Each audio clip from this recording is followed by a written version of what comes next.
Mr. Twitty, Mr. Twitty. Music Detective Times, Mr. Twitty.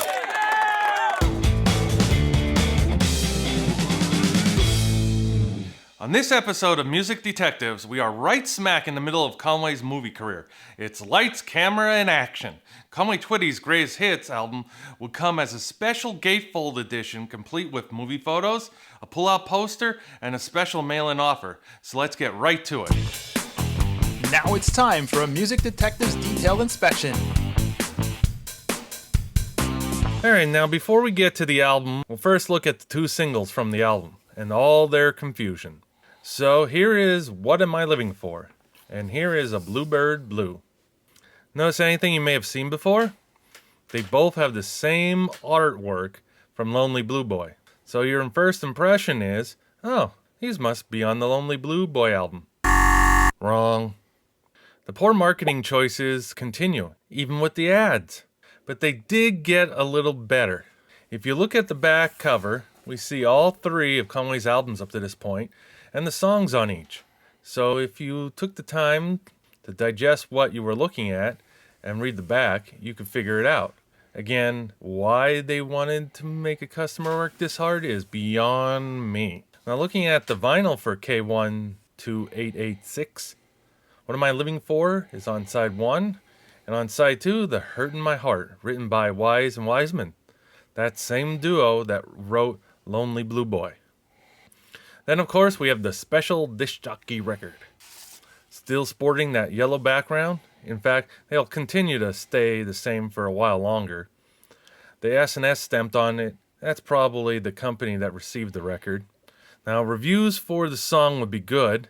Cashbox would say the 45 had two powerhouses, and Billboard would go on to say that both should score. Music Vendor would have What Am I Living For listed under their country and western genre, and it would be listed on their Going Up list in 1960 as it jumped from number 62 to number 36 on their chart. What Am I Living For would peak on Billboard at number 26 on May 2nd, and Cashbox at number 19 on May 14th of 1960. Now with Is a Bluebird Blue, it's basically the same picture sleeve as What I'm Living For. All that's different is the song titles on the front. K12911, notice that the 45 still say Lowe's Incorporated. The transition away from it still hadn't started. So if your copy doesn't say Lowe's, you know it can't be a first pressing. The back is She's Mine, which would also make it onto the charts. Probably the most creative way to promote a song that I have ever heard of.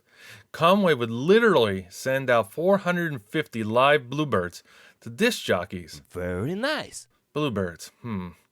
Why is it that I can't get Twitter Bluebird out of my head? Is it because Conway Twitty invented Twitter? Just kidding. Is a Bluebird Blue would peak on Billboard at number 35 on July 18th, and She's Mine would be on the chart for just 1 week, August 8th, at number 98. The Bird would reach number 33 on Cashbox, and She's Mine would not chart on Cashbox. Now let's take a look at the Greatest Hits album itself, starting with the original mono release. Notice the BQ MGM logo in the lower right? This album would get special attention, not only for the great music, but because of its gatefold design. MGM even included a special counter display. I hope at least one of those displays has survived, or any of these other promotional materials for that matter, like the 4-cover motion display. Wow. Or better yet, the Motion Pack 6-cover wowzers. If anyone has ever seen any of these, please let me know in the comments below. Oh please, please, please, oh please. Back to the gatefold design. There was everything in this album for a Conway Twitty fan. There were the photos with captions for each, and this giant illustration that could be torn out and hang on your wall. For biological information, his weight, height, eyes, favorite dish, we'll talk about that more in a minute, his favorite colors, and his future. And there was a letter from Conway for a special offer. So let's break down some of this a little more, starting with his favorite dish, the Twittyburger. Basically, you take some chopped charcoal broiled meat, slap on some cheese, then a layer of sliced pineapple that was in some deep fried batter, and add 4 slices of crisp golden brown bacon. I wonder what it would be like to go to a restaurant and order one.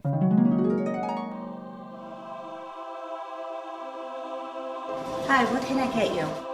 I like a Twittyburger and fries, please. Okay.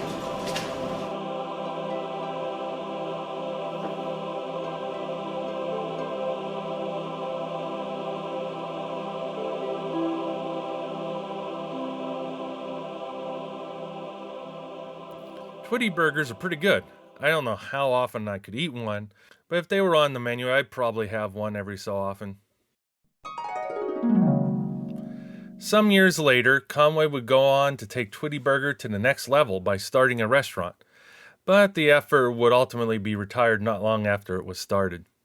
Then there's a special letter from Conway, which includes a special offer. Send 25 cents. Say what? 25 cents? Well, then what would that be in today's money? Hold on, I'm calculating. All right, 25 cents in 1960 is $2.20 in today's money. Still a hell of a deal. So you send 25 cents, and you got a 45 record with 2 new songs, Teasin' and I Need You So. Reviews for the album were extremely positive from Cashbox and Billboard. The Greatest Hits album would find its way to the top 50 in October 1960 on Cashbox's album charts and was named a sure shot. So who do we have to thank for this incredible gatefold design? You can thank Connie Denov. Her organization supervised and directed the design of Conway Twitty's Greatest Hits. With all the excitement with the gatefold, let's finally look at the mono vinyl, shall we? E3849. On side 1, you can see in the dead wax area the ice cream cone with a bar through it symbol, letting us know that this was pressed in Bloomfield, New Jersey. Your standard affair on side 2, nothing really to point out here. So let's take a look at the stereo gatefold version. Well, sort of. It's the mono version upgraded to stereo by way of a sticker in the lower left. First we can see the special offer inside sticker with the black making a large exclamation point. Next, the gold and black stereo sticker actually wraps around to the back. It says stereo on the spine, and then on the back we see it says stereo in a black oval. The insides and back cover are exactly the same, as we should expect. Of course, the big difference is the vinyl inside, the stereo vinyl. All the trimmings of a stereo record with its stereo wording and of course the 45/45 groove technology reference, along with dead wax numbers. Now normally that would be the end of our story, but it's not. This is not a normal album, and sure enough, this is not a normal story. You could have a mono record of Conway Twitty's Greatest Hits and not have the wonderful gatefold experience. Here's a later pressing of the mono. The first thing that should jump out to you is the logo. Now we see the MGM Box Lion logo, no longer the BQ version. The next difference is the placement of the catalog number. It goes from being on the top to the bottom. The font also changes on the catalog number and the title on the spine. Now flipping to the back, we no longer have Conway hanging out with 2 fans, but what we have is the first page that was on the inside of the gatefold version, and the E/SE3849 catalog number. MGM would finally get wise and start to print just one back cover and account for both the mono and stereo, saving time and money. So was the stereo version with the box logo just the sticker too? Nope. Looking at the stereo version, we see it shares the same stereo pointed by arrows design that the Lonely Blue Boy album had earlier in 1960, except they don't have each letter in its own box. We have the SE3849 catalog number, and if you've been following along, when they do this, they just shift the artwork down. So, since the mono catalog number was at the bottom, it is now gone thanks to the shift. Very shifty. On the back, we have the same as the mono. And for an added bonus, this particular record was a club record.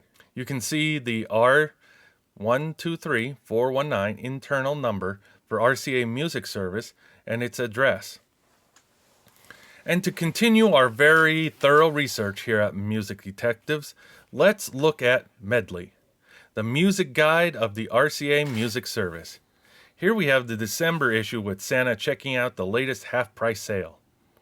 Flipping to the country section, here we see the listing for 123419, Conway Twitty's greatest hits, for just $3.49. Man, how I wish those were the prices today. Also take note that it has the letters R, S, C, meaning that this was available as a record, 8-track, and cassette. We'll talk about 8-tracks in a bit. RCA wasn't the only record club.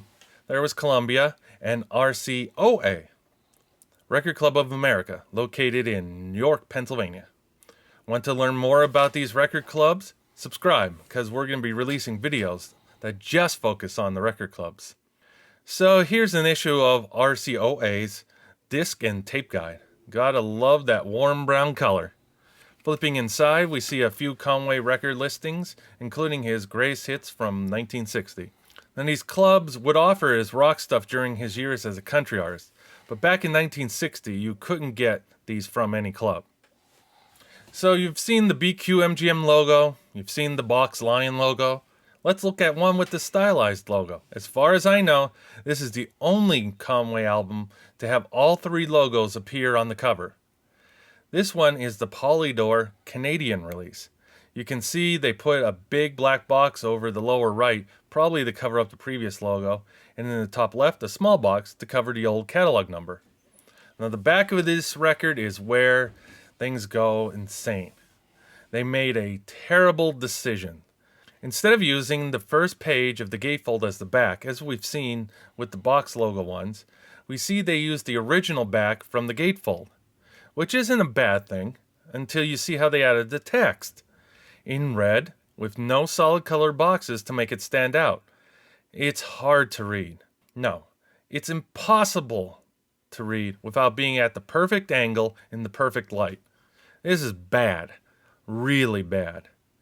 At the bottom, you can see the marketed by Polydor with a Canadian maple leaf. Now see how nice that looks? Why couldn't they do something like this on the rest of it? We can see that it says that this was available on 8-track. Now before we get to some 8-tracks, let's have a quick look at the vinyl. The Polydor by Polygram, which we mentioned in episode 3's label lowdown. We have a red background with black and white text, the original SE3849 catalog number in the center box, and as with most international vinyl, not much is happening in the dead wax. Now, on to the 8-tracks. The album came out in 1960. 8-tracks weren't going to start showing up until the late 60s. This one is made by Quality Records Limited. Check out the stylized logo on the top, and the cover art having the original BQ logo. Love it! The label would wrap around to the back. Let's stop at the part of the cartridge that would normally stick out of the players. We see here the title and catalog number. Now moving to the back, we see the list of tracks on the 4 stereo tracks. So that's 4 times 2 equals 8. That's why we only have 4. Each has 2 stereo channels, one for left and one for the right. We'll also be creating videos all about 8-track technology, so subscribe so you don't miss them. The other 8-track to look at is from GRT, General Recording Tape. When 8-tracks first hit the market, GRT licensed a lot of material and released it on 8-track before the record labels themselves decided it was a smart thing to do. You can see they are using the stereo with box logo cover for this one, plus all the tracks are listed here on the front. The label ends just after it curves around to allow for the title and GRT logo to be seen visibly while in a player. Well, Conway's career was certainly reaching new heights. His movies were playing in theaters all across the country. He was driving young women crazy. They even were dropping his name in comics. 'Cause, you know, it was every woman's dream to find a man that's a cross between Rock Hudson and Conway Twitty. Well, that does it for another episode. Be sure to hit that like button below. If you hate this stupid show, hit that dislike button, but hit it twice. Subscribe, turn on your notifications so you don't miss our next episode.